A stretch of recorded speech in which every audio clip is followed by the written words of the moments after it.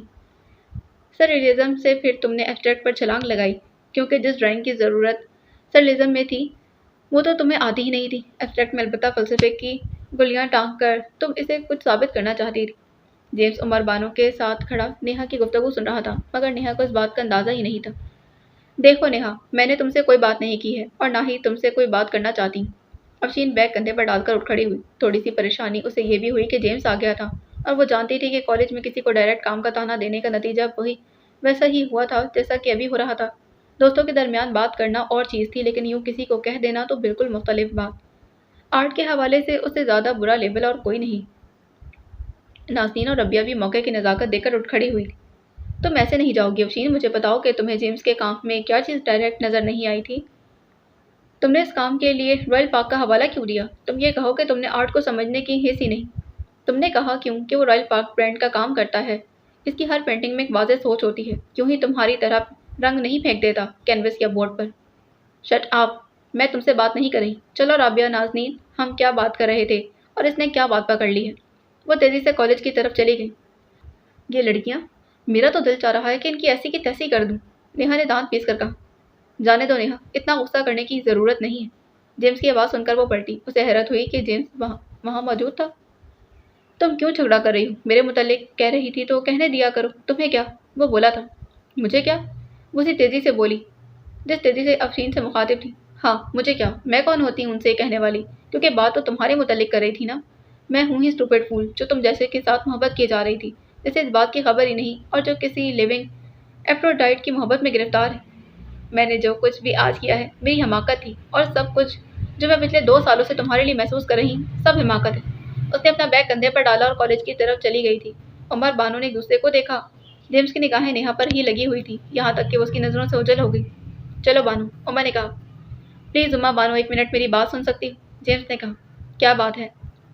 میں آیا تو تھا بانو کو ایڈی کا کوئی پیغام دینے، لیکن اب بالکل یاد نہیں آ رہا کہ اس نے کیا کہہ کر بھجوایا تھا۔ وہ وہیں کرسی پر بیٹھ گیا۔ پھر اب کیا بات ہے؟ ماں بانو نے کھڑے کھڑے پوچھا۔